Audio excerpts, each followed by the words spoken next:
हरे कृष्णा।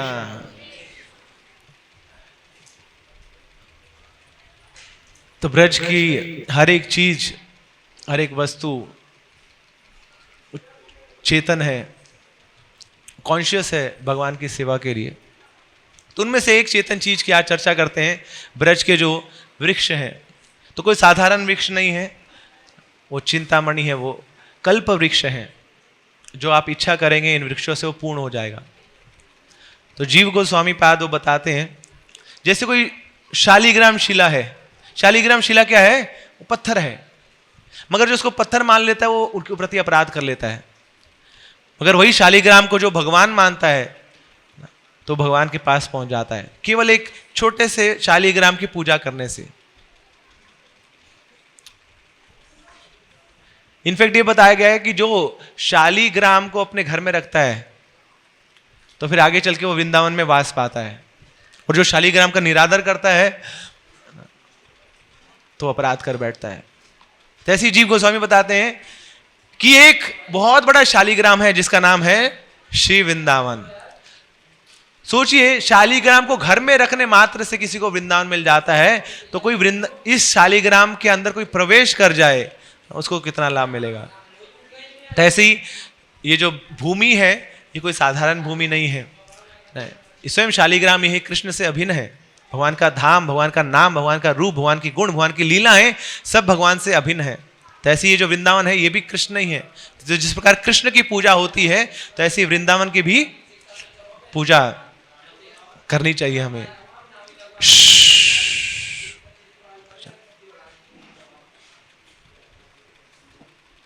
तो श्रीमद् भागवतम में वर्णन आता है उद्धव जी का। उद्धव जी बिल्कुल भगवान के जैसे दिखते हैं, भगवान के जैसे वस्त्र पहनते हैं, भगवान के जैसे बोलते हैं, मगर उद्धव जी का एक बहुत बड़ा औहदा भी है।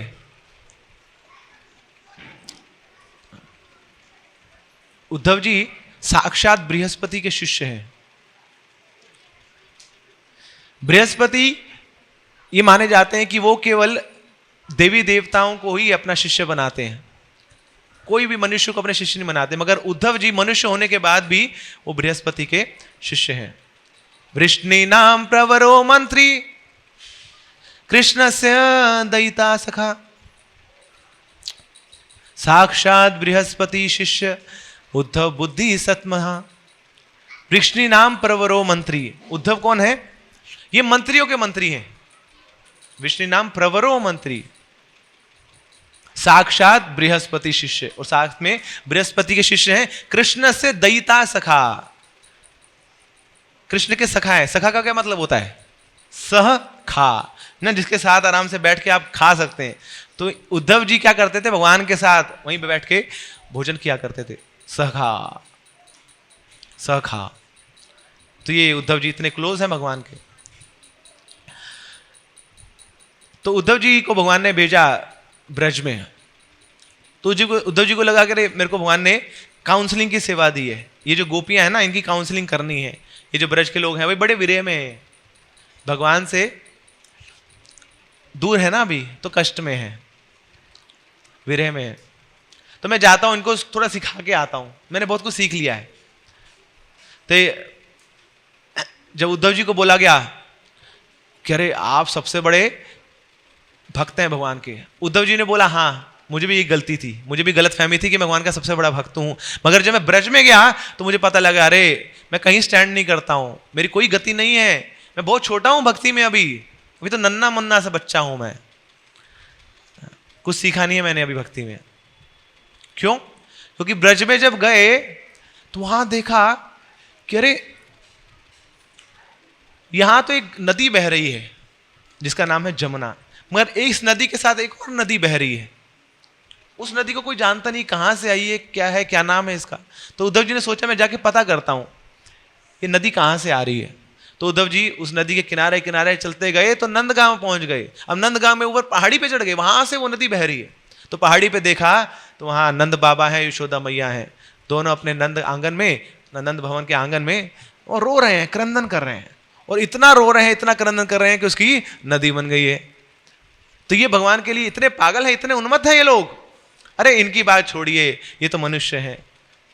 यहां के जो पक्षी हैं ब्रज के, वो क्या करते हैं, वो पेड़ पे चढ़े हुए हैं, और पेड़ पे जैसे ही उनको कृष्ण का स्मरण हुआ आता है और पता लगता है कि कृष्ण यहाँ पे है नहीं, तो पेड़ की डाली से नीचे गिर जाते हैं। मगर भगवान ने बचा लिया उनको कि नीचे गिरते हैं तो नीचे जमीन नहीं है, नीचे तो पानी है। किसका पानी है? उसी से पहले उस डाल पे बैठे बैठे उन पक्षियों ने भी अपने आंसू बहाए थे, तो पानी सारा नीचे गया। उसी पानी के नीचे पानी, उस पानी के ऊपर वो पक्षी गिर जाते हैं तो बच जाते हैं। ये तो हाल है यहाँ के पक्षियों का। और यहाँ के जो वृक्ष हैं वो भी यही सोचते हैं। बोले हमने गीता पढ़ी है, गीता में भगवान ने लिखा है पत्रम पुष्पम फलम तोयम यो में भक्त्या प्रयच्छति। भगवान बोलते हैं मुझे क्या दे दो, बस पत्र दे दो, कुछ पुष्प दे दो, कुछ फल दे दो। बोले हाँ दे देते हैं, ये तो सब है हमारे पास। तो पेड़ के पास क्या है? पत्ते भी हैं, पुष्प भी है, सब्जियां भी है, सब है उसके पास। मगर बोले हाँ एक चीज की कमी रहेगी जो भगवान ने बोला है। बोले तोयम नहीं है हमारे पास, जल नहीं है। तो कोई नहीं, हम भी रो देते हैं ना। तो वो जो वृक्ष हैं वो भी रो देते हैं भगवान की याद में, भगवान की स्मरण में, और भगवान की सेवा कर देते हैं। भगवान ने बोला गीता में मुझे जल दे दो। जल तो कहीं और है नहीं, अपने आप से ना, अपने अंदर का जल अपनी आंखों से निकाल देते हैं ठाकुर जी की प्रसन्नता के लिए। यहाँ के जो भंवरे हैं वो भगवान के इतने भाव में रहते हैं। एक बार भगवान यहाँ पे लुका छिपी खेल रहे थे, हाइड एंड सीक। तो जब दूसरों को पकड़ रहे थे तो घंटों घंटों लग रहे भगवान को, पता नहीं कहाँ छुप जाते थे, किसी गुफा में छुप जाते थे, किसी पेड़ के पीछे छुप जाते थे, पेड़ के ऊपर छुप जाते थे सारे ग्वाल बाल। तो भगवान उनको ढूंढ रहे हैं, कहाँ हो मधुमंगल, कहाँ हो तुम, मुझे मिल नहीं रहे। सुदामा कहाँ हो तुम, सुबल कहाँ हो तुम, तो कहीं मिल नहीं रहे उनके ग्वाल बाल के सखा। मगर जब भगवान की छुपने की बारी आई तो आधे मिनट में पकड़ लिया सबने। कैसे? उद्धव जी बोलते हैं ये जो भंवरे घूम रहे हैं ना ऊपर, ये भंवरे कहाँ जाते हैं? जहाँ पे सुगंध होती है। तो सारे भंवरे भगवान के ऊपर चिमड़े जाते हैं, इतनी सुगंध आ रही है उनमें, वहां जाके पता लग जाता है कृष्ण तो यहाँ छुपे हैं। जहां पे भी जाएंगे तो भंवरे ऊपर आ जाते हैं, वो पकड़ लेते हैं। तो ये हाल है ब्रज के पक्षियों का, ब्रज के भंवरों का, ब्रज के यहाँ वृक्षों का। तो उद्धव जी बोले अरे मेरे बस का नहीं है इन ब्रजवासियों को शांत कराना। इनके तो रोम रोम में कृष्ण अंदर घुसे पड़े हैं, कैसे निकालूं कृष्ण को मैं, कैसे इनको सांत्वना दूं? तो उद्धव जी बोलते हैं भगवान सॉरी, मैं गया था ब्रज के उस स्कूल में ना टीचर बनने के लिए, मगर मुझे पता लग गया अरे मैं तो वहां के स्टूडेंट बनने के लायक भी नहीं हूं, तो आप मेरा दाखिला करा दो वहां पे Braj school of higher studies में ना, Braj school of Krishna conscious higher studies में मैं वहां पे दाखिला लूंगा। मैं पहले भक्ति सीखूंगा, मैं क्या किसी को शांत कराऊं, अरे बड़े महान भक्त हैं ब्रज के। तो इस प्रकार उद्धव जी ब्रज की महिमा का गान करते हैं। तो फिर फाइनली उद्धव जी बोलते हैं भगवान मेरे को कोई और इच्छा नहीं है, मुझे क्या बना दो, मुझे ब्रज की घास बना दो, गुल्म लताम, एक लता बना दो ब्रज में। उससे क्या होगा उद्धव? भगवान जब मैं ब्रज की घास बन जाऊंगा तो फिर गोपियों के जो चरण की जो धूली है वो मेरे माथे पे पड़ेगी, मेरे सिर पे पड़ेगी, और तब जाके मेरे अंदर कुछ भक्ति आएगी। क्योंकि भक्तों के चरण धूली से ही भक्ति आती है ना, कुछ बहुत ज्यादा पठन पाठन से भक्ति नहीं आती है, दिखावे से भक्ति नहीं आती है। कहां से भक्ति मिलती है? जब भक्तों के शरणागत होते हैं, उनकी चरण धूली को अपने माथे पे लगाते हैं, अपने सिर पे लगाते हैं, तो भक्ति में हम आगे बढ़ जाते हैं। तो उद्धव जी समझ गए, जान गए भक्ति का कॉन्फिडेंशियल सीक्रेट क्या है। मुझे चाबी मिल गई है भक्ति की, अब मुझे बस यहां बहुत विनम्र भाव से अब घास का तिनका बना दो, यही मेरी स्थिति है। तो उद्धव जी भी यहां पे क्या बनना चाहते हैं? घास बनना चाहते हैं। तो शास्त्र में वर्णन आता है दो ऐसी पर्सनालिटीज का जिनका लॉटरी लगा था, सुपर डुपर लॉटरी लगा था। उनका नाम था नलकुबेर और मणिग्रीव। तो नग्न अवस्था में ये लोग बड़ी सारी अप्सराओं के साथ खेल खेल रहे थे। तो वहां पहुंच गए नारद मुनि। अब ये लोग इतने उन्मत्त थे, ऐसा नशा चढ़ा हुआ था उनको, ये जान नहीं पाए कि सामने साक्षात नारद मुनि आए हैं, जो इतने महान संत हैं। वो जो अप्सराएं थी वो भी नग्न अवस्था में थी, मगर उन्होंने नारद मुनि को देखकर ना अपने आप को कवर किया। मगर ये जो कुबेर के दो पुत्र थे, नल कुबेर मणिग्रीव, इतने मदहोश थे ये जान ही नहीं पाए। बल्कि जब उनको अप्सराओं ने बताया कि अरे देखो सामने नारद मुनि आए हैं, तो नारद मुनि उस संत को ही तिरस्कार करने लगे। बोले नारद मुनि यहाँ क्या कर रहा है, उसे पता नहीं हम लोग यहाँ पर खेल खेल रहे हैं ना, ये संत महात्मा यहाँ क्यों आ गया है, ये स्थान अच्छा नहीं। अरे भैया कैलाश है ना, पावन स्थान है ना, वहां पे तुम हो कौन, कुबेर के पुत्र, मगर वो साक्षात नारद मुनि है, वो तो कहीं पे भी पहुंच जाएंगे उद्धार करने के लिए जीवात्माओं का। तुम उन पे तिरस्कार लगा रहे हो, तुम उन पे लांछन लगा रहे हो। तो नारद मुनि दे दे के शाप दे दिया, क्या बन जाओगे, तुम पेड़ बन जाओगे। तो पूरे जगत के लिए शाप है कि अरे देखो ना, दो लोग इस प्रकार एक मुनि का तिरस्कार कर रहे थे, उनको शाप दे दिया, उनको पेड़ बना दिया। मगर शास्त्र बताते अरे ये शाप नहीं है, ये तो सबसे बड़ा आशीर्वाद है।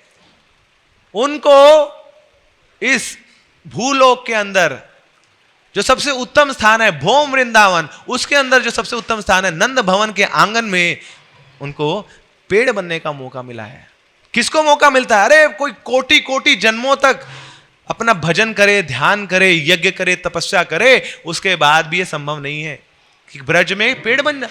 आप करो, जब करो तब करो ना, लगो तपस्या करो, ध्यान करो कि मुझे पेड़ बनना है ब्रज में, संभव नहीं है।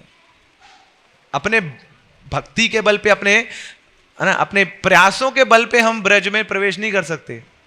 मगर उस महान भक्त की इतनी कृपा हुई ना, संत हृदय नवनीत समाना ना, संत का हृदय तो बड़ा ही ना मक्खन जैसा होता है, बड़ा ही कोमल होता है ना, वो किसी पे गुस्सा भी करता है, क्रोध भी करता है उसके भले के लिए। तो यहां नारद मुनि ने शाप दे दिया, मगर वो शाप क्या था, सबसे बड़ा बूंद था, सबसे बड़ा वरदान था उन बद्ध जीवात्माओं के लिए। अरे जिन्होंने आज तक कृष्ण का नाम देखा नहीं, कृष्ण को देखा नहीं, वृंदावन उनको पता नहीं है, उनको वृंदावन का वास दे दिया नारद मुनि ने। ये भक्तों का हृदय है। तो क्या मौका मिला उनको, ब्रज में वो पेड़ बने हैं। कहां पे, नंद बाबा के आंगन में, जहां पे साक्षात लीला पुरुषोत्तम भगवान श्री कृष्ण का प्राकट्य होगा, और सुबह से शाम तक उस आंगन में वो क्रीड़ाएं करेंगे, केलियां करेंगे। और ये दर्शन हुआ किसको, उन दो वृक्षों को जो पहले इतनी बुरी हरकतें कर चुके हैं, इतना सुदूर आचरण कर चुके हैं, उनको नारद मुनि ने कृपा दे दी कि आप ब्रज में वृक्ष बन जाओ। तो भक्त बोलते हैं मैं उन नारद मुनि को भजता हूं, ऐसे नारद मुनि का मैं भजन करता हूं जिन्होंने पूरे जगत को 4 बातें सिखाई हैं। पहला, तो ये बड़ा सुंदर श्लोक है, प्रारब्धम सकलम सहस्व मनुज श्यामम सदा चिंतया वासम स्वीकुरु धामनी सक्त मनसा वंदस्व दामोदरम। तो सबसे पहला है, नारद मुनि ने यह सिखाया कि जो भी प्रारब्ध है वो हमें सहन करना पड़ेगा। तो ये जो नलकुबेर मणिग्रीव जाके कंप्लेंट नहीं किए पुलिस में कि देखो जी ये शाप दे दिया हमें, नारद मुनि ने सब सहन किए। क्या सहन किए कि चाहे हम कुबेर के पुत्र क्यों ना हो, चाहे हम एक वृक्ष क्यों ना बन जाए, हमें सहन करना है। तो इस प्रकार नारद मुनि ने हमें सिखाया। दूसरी शिक्षा दी, श्यामम सदा चिंतया, कि सदा श्याम का चिंतन करो। तो वो तो वृक्ष अब क्या कर रहे हैं, श्याम का स्मरण कर रहे हैं, श्याम का दर्शन कर रहे हैं, श्याम का चिंतन कर रहे हैं भगवान का। और तीसरा संदेश दिया नारद मुनि ने, वासम स्वीकुरी धामने, कि वृंदावन में वास स्वीकार करो। तो इनको पेड़ बनाया, मगर वृंदावन के अंदर पेड़ बना दिया, वृंदावन का वास मिल गया। तो ऐसे ही हमें भी प्रयत्न करना है कि हमें भी वृंदावन में वास मिले। क्या वृंदावन है, हमने चर्चा करी थी, क्या वृंदावन का वास है।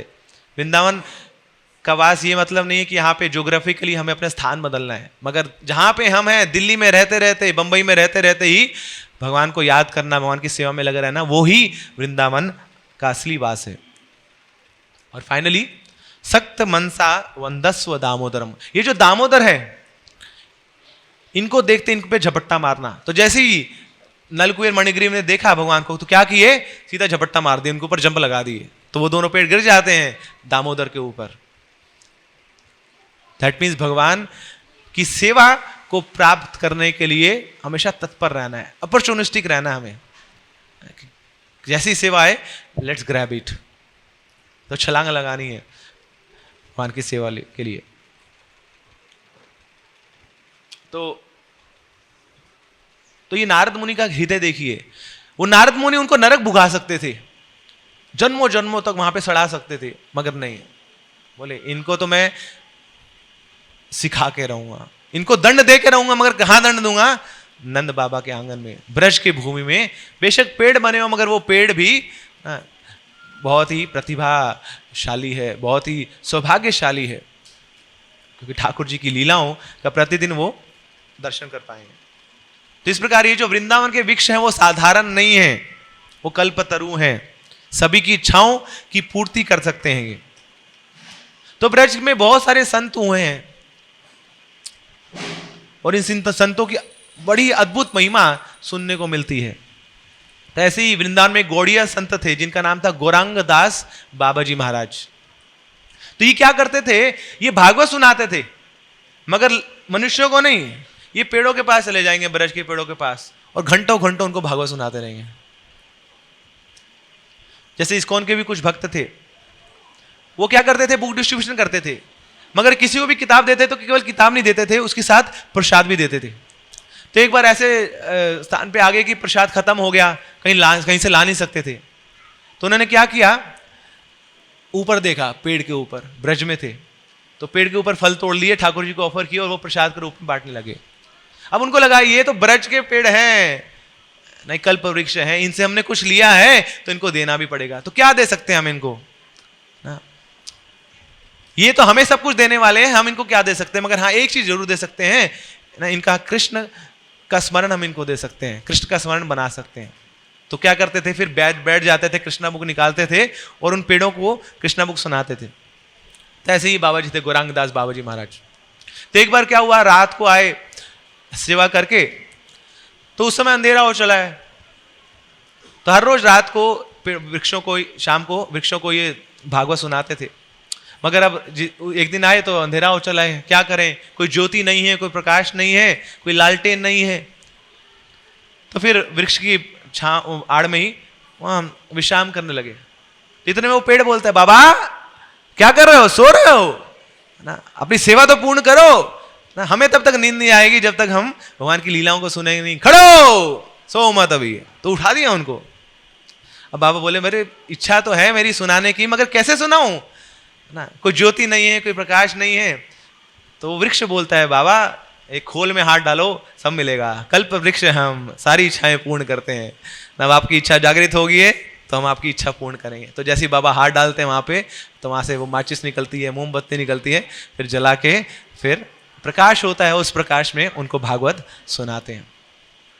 तो ऐसे ही एक बार गौरांग दास बाबा जी महाराज चल रहे थे, तो चलते चलते दिल पे हाथ रख लिया। ओ ओ ओ, ओ। ऐसा लग रहा है बहुत पीड़ा में है, बहुत कष्ट में है। तो उनका जो सर्वेंट था वो पूछता, बाबा जी महाराज क्या हुआ? क्या हुआ बाबा जी? हार्ट अटैक तो नहीं आ गया आपको? क्या हुआ? अरे कुछ नहीं, हार्ट अटैक नहीं आया, मगर बहुत बहुत दर्द हो रहा है। क्या हुआ बाबा जी महाराज? कुछ दवाई लेके आऊं? बोले नहीं, दवाई नहीं, जल्दी से जाओ ना, उस पेड़ के पास जाओ ना, वहां पे कोई उस पेड़ को प्रहार कर रहा है, उसको मार रहा है, उसका जो कष्ट है वो मुझे हो रहा है।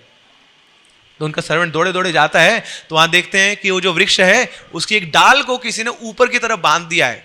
तो ऐसे लग रहा है कि वो वृक्ष बड़ी ही अनप्लेजेंट स्टेट में है, अनस्टेबल कंडीशन में है। तो फिर जब उस वृक्ष को खोलते हैं तब यहाँ बाबा जी महाराज का हृदय भी बिल्कुल ठीक हो जाता है, उनकी पीड़ा दूर हो जाती है। तो ऐसे अनेक संत यहाँ पर जो ब्रज के यहाँ पे पशु पक्षियों उनको प्रेम करते हैं। हमने सुना है गौर किशोरदास बाबा जी महाराज के बारे में, सॉरी जगन्नाथ दास बाबा जी महाराज के बारे में।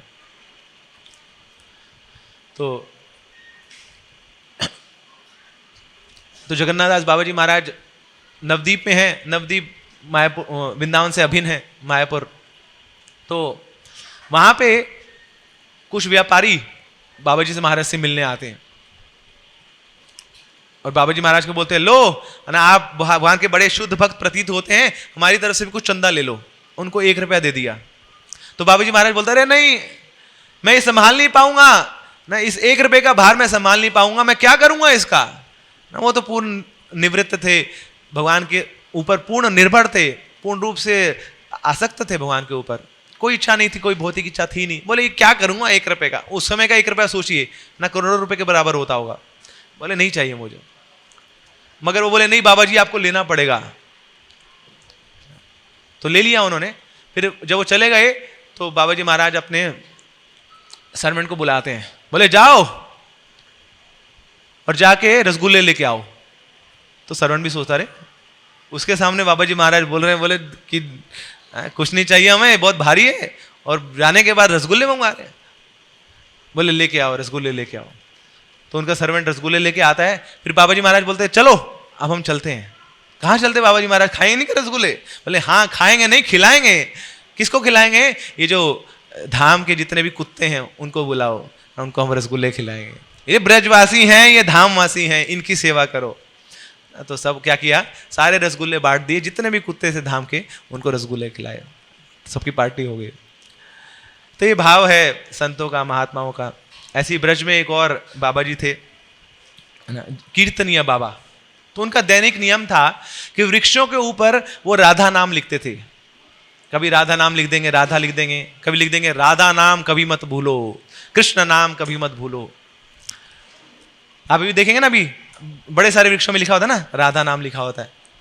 हमेशा वो याद कराता है, स्मरण कराता है कि आप कहाँ पे हैं ना, आप उस स्थान पे हैं जहां की ईश्वरी हैं ब्रज की ठकुरानी श्री राधिका रानी। तो उनको भूलिए मत। कृष्ण को बेशक भूल जाओ आप ना, मगर राधा रानी को भूलना नहीं, मैया है वो। तो माँ की ममता है, बच्चा कितना भी गंदा हो, कितना भी मैला हो, माँ उसको हमेशा अपने सीने से लगा के रखती है, उसकी सफाई करती है। तो ऐसी हमारा हृदय बड़ा ही गंदा है, बड़ा ही मैला है ना, मगर श्रीमती राधा रानी हमारी माँ है, वो हमें कृष्ण की ओर लेके जाएंगी, कृष्ण के पास लेके जाएंगी, हमारी जो मैल है वो धुलाएंगे भी, है ना। तो इस प्रकार वो कीर्तनीय बाबा पेड़ों पे नाम लिखते थे। इनफैक्ट कोई इनको कुछ चंदा देता था, कुछ पैसा भी देता था, उस तुरंत जाके पेंट खरीद लाएंगे उससे। ज्यादा से ज्यादा पेंट होगा, ज्यादा से ज्यादा पेड़ों पे हम नाम लिख पाएंगे। तो ब्रह्मा जी बोलते हैं कि मैं सृष्टिकर्ता हूं, मगर सृष्टिकर्ता होने का क्या फायदा है मुझे, कोई लाभ नहीं है। तो ब्रह्मा जी बोलते हैं यहां पर, कीट जन्म होई यथा तू या दास, बहिर्मुख ब्रह्म जन्मे नाही आस। ये बहिर्मुखा है, 4 मुखी ब्रह्मा बनने का क्या फायदा है? इससे अच्छा भगवान मुझे ब्रज के अंदर एक कीड़ा बना दो, ताकि मेरी मृत्यु तो होगी, मगर मृत्यु किससे होगी? ब्रज के अंदर कौन आता है? भगवान के भक्त आते हैं। तो भक्तों के सिर लगेगा, मैं शरीर प्राण छोड़ूंगा, मगर भक्तों का स्पर्श होगा मुझे, तो निश्चित रूप से मेरा उद्धार होगा। तो ब्रह्मा जी क्या किए? 12,000 साल तपस्या किए। उस तपस्या में क्या मांगा कि भगवान मुझे श्रीमती राधा रानी का जो गांव है बरसाना, वहां पे मुझे पत्थर बना दो। अब ब्रह्मा जी के 4 मुख हैं, तो वहां पर 4 पर्वत बन गए, मानगढ़, दानगढ़, विलासगढ़, भानुगढ़। और वो कौन है? ब्रह्मा जी के 4 मुख हैं। अब ब्रह्मा जी ने निवास ले लिया है ब्रज के अंदर पत्थर के रूप में, अपना ब्रह्मलोक छोड़ के यहां पे बैठ गए हैं। बोले वहां कुछ मजा नहीं है, असली मजा तो यहां है, क्योंकि ब्रह्मलोक में श्रीमती राधा रानी के चरणों की धूल नहीं मिलती है, मगर बरसाना में तो हमेशा श्रीमती राधा रानी रहती है यहाँ पर, तो उनके चरणों की जो रज है वो मुझे मिलती रहेगी। ब्रह्मा जी यहाँ पे ब्रज में आ गए हैं, तो शिव जी सोचे, बोले मैं क्यों पीछे रहूं, मुझे भी आना। तो ब्रह्मा जी आ गए हैं, मैं कहीं वहां बैठा रहूंगा कैलाश में, मुझे भी चलना है ब्रज में। तो शिव जी भी आ जाते हैं, बोले ये जो नंद गांव है ना आपका ना, वहां पे मुझे पत्थर बना दो। तो ये जो नंद गांव का जो पर्वत है वो कौन है? वो स्वयं साक्षात शिव जी हैं। अब ब्रह्मा आ गए हैं ब्रज के अंदर पत्थर के रूप में, शिव जी आ गए हैं ब्रज के अंदर पत्थर के रूप में। अब पीछे पीछे विष्णु भी आ जाते हैं, बोले मुझे भी ले दो, एंट्री दे दो। तो विष्णु भी आ जाते हैं, गोवर्धन महाराज की, बोले मैं भी आ गया अब यहाँ पे। अब ब्रह्मा विष्णु महेश तीनों ब्रज के अंदर है। अब विष्णु की जो भार्या हैं लक्ष्मी बोले मुझे तो छोड़ के चले गए, अकेले अकेले चले गए, मैं भी आ रही हूं पीछे पीछे। तो लक्ष्मी भी आ जाती हैं और बेलवन में बैठ के तपस्या करती हैं कि मुझे भी ब्रज के अंदर प्रवेश करना चाहिए। उनकी एंट्री नहीं है ब्रज में, तब बेलवन में बैठी हैं, वेटिंग लिस्ट में है ना, कभी तो मौका मिलेगा अंदर आने का। तो ब्रह्मा विष्णु महेश तीनों आ चुके हैं और लक्ष्मी देवी भी आ चुकी हैं। तो अब आगे चलकर नारद मुनि जो सदैव सर्वदा भगवान की सेवा में रत रहते हैं, नारद मुनि की भी छवरे सब चले गए ब्रज में, मैं भी तो जाऊंगा। तो नारद मुनि भी दौड़े दौड़े आते हैं और सीधा कुसुम सरोवर में डुबकी लगाते हैं, स्नान करते हैं और फिर एक नया रूप लेके आ जाते हैं, नारदीय गोपिका। तो अपना जेंडर भी चेंज कर लिया उन्होंने सेवा करने के लिए। अब शिवजी सोचे, बोले ना ये वाला ऑप्शन तो मुझे पता नहीं था कि यहाँ गोपी भी बन सकते। तो शिवजी दोबारा से आते, बोले नहीं एक और चांस मुझे दे दो। तो शिवजी भी जो मानसरोवर है वहाँ के जल में स्नान करते हैं, फिर वो गोपेश्वर महादेव के रूप में निकलते हैं, तो ईश्वरी बन जाते हैं। तो इस प्रकार बड़े बड़े देवी देवता वो भी अपने ओरिजिनल घर में वापस आ जाते हैं। तो ये है वृंदावन, जिसको पाने के लिए बड़े महान हस्तियां हमेशा लालायित रहती हैं। वो अपना स्त्री बनने को तैयार है, वो पत्थर बनने को तैयार है ना, वो वृक्ष बनने को तैयार है, वो लता बनने को तैयार है कि बस ब्रज में हमें वास मिल जाए। तो इसीलिए भगवान श्री कृष्ण इस वृंदावन को कभी त्यागते नहीं है। वृंदावन परित्याज पदम एकम न गच्छति। बोले इतना प्यार करते हैं लोग मुझे यहां पर, मैं कैसे छोड़ के चला जाऊं वृंदावन को। सोचिए ना, घर में कोई व्यक्ति बहुत प्रेम करता हूं मैं, तो उसको छोड़ के जाना बड़ा मुश्किल है। बोले इसको साथ ले चलेंगे, वैसे लड़ता है पड़ता है, मगर इसको वृंदावन साथ ले चलते हैं, यहीं पे लड़ाई पढ़ाई करेंगे, इसको अकेले नहीं छोड़ सकते हम, प्रेम है। ऐसे ही भगवान भी इस वृंदावन में सदैव सर्वदा रहते हैं। और कोई भी ब्रज का जो वासी है वो ब्रज छोड़ने को तैयार नहीं है। इनफैक्ट बाह्य दृष्टिकोण से भगवान वृंदावन छोड़कर द्वारका गए थे, दो वृंदावन में हमेशा रहते हैं, मगर श्रीमती राधा रानी वृंदावन को छोड़ी नहीं। उनको बहुत बोला गया, अरे छोड़ दो इस ब्रज को, छोड़ दो इस ब्रजवासी कृष्णा को, छोड़ दो, धोखेबाज है, धोखा देता है सबको। श्रीमती राधा रानी बोली नहीं, मैं नहीं छोड़ सकती। तो राधा रानी अलग अलग एग्जाम्पल्स देती हैं कि क्यों मैं ब्रज को, कृष्ण को नहीं छोड़ सकती। तो राधा रानी बोलती है, देखो एक जो हिरण होता है, हिरण को कैसे फंसाया जाता है। एक शिकारी आता है ना, बड़ा सुंदर बंसी वादन करता है, गीत बजाता है, और उस गीत को सुनते सुनते वो हिरण मदमत हो जाता है और शिकारी के पास खुद चला जाता है, शिकारी उसको पकड़ लेता है। तो राधा रानी बोलती है कि देखो वो हिरण, उसको पता है कि ये जो शिकारी है मुझे पकड़ लेगा, उसके बावजूद वो अपना धर्म छोड़ता नहीं है। धर्म क्या है हिरण का? गीत से आसक्त होना। तो बोले वो एक हिरण, एक पशु अपना धर्म नहीं छोड़ता, तो मैं कैसे अपना धर्म छोड़ सकती हूं कृष्ण की सेवा करने की। फिर राधा रानी बोलती है, एक वो जो पतंगा होता है, पतंगा एक रूप से आकृष्ट हो जाता है। किसके रूप से? आग के रूप से। कि बस उसको लगता है कि बस ये मिल जाए, इसको भोग लूं ना, मेरे को जीवन की तृप्ति मिल जाएगी। मगर जैसे ही आग में जाता है पतंगा, खत्म हो जाता है। तो फिर राधा रानी बोलती हैं कि देखो ये पतंगा जिसकी आयु बड़ी छोटी है, ये पतंगा अपना धर्म नहीं छोड़ता, इतने सुंदर रूप से आसक्त होने का, तो मैं कैसे कृष्ण के इतने सुंदर रूप को छोड़ दूं? ये तो मेरा धर्म है, नहीं छोड़ सकती मैं। तो ऐसी श्रीमती राधा रानी अनेकों उदाहरण देती है कि नहीं, मैं ब्रज को नहीं छोड़ सकती, क्योंकि इतना प्रेम है भगवान श्री कृष्ण से। तो देखिए आज भी हजारों लोग आते हैं इस श्रीधाम वृंदावन में भगवान का दर्शन करने के लिए, भागवत सुनने के लिए, हरि नाम का उच्चारण करने के लिए, हरि नाम सेवा करने के लिए। इसी ब्रज में श्रील प्रभुपाद 6 साल रुके हैं, इसी ब्रज में उनकी समाधि है, इसी ब्रज में श्रील प्रभुपाद ने बड़ा सुंदर श्री श्री राधा श्याम सुंदर का मंदिर हमें दिया है, इस्कॉन मंदिर हमें दिया है। तो ये ब्रज भूमि चिंतामणि है, हमारी सारी इच्छाओं को पूर्ण कर सकती है, बस उस भाव में हमें इस ब्रज में प्रवेश करना है। तो श्रील प्रभुपाद बोलते हैं, Mumbai is my office, Mayapur is my worshipping place and Vrindavan is my home. ये जो बंबई है वो मेरा कार्यालय है, और जो मायापुर है वो मेरा वर्शिप का स्थान है, वो मेरा देवालय है, मगर ये जो वृंदावन है ये मेरा आलय है। दिस इज माई होम, मैं यहीं पे रहता हूं, नित्य निवास करता हूं। तो Srila Prabhupada is always here in this Shridham Vrindavan. तो ये हमारी भी यही चेष्टा होनी चाहिए कि जन्म जन्मांतर ये 4 अक्षर हम हमेशा याद रखें, वृंदावन, राधा कृष्णा, श्री गो रंगा। तो ये 4 अक्षर अपने हृदय में हम बिठा लें कि इनका स्मरण कभी ना छूटे, यही हमारा प्राण आधार हो जाए, हमारा सर्वस्व हो जाए। तो इस प्रकार हम भगवान से प्रार्थना कर सकते हैं।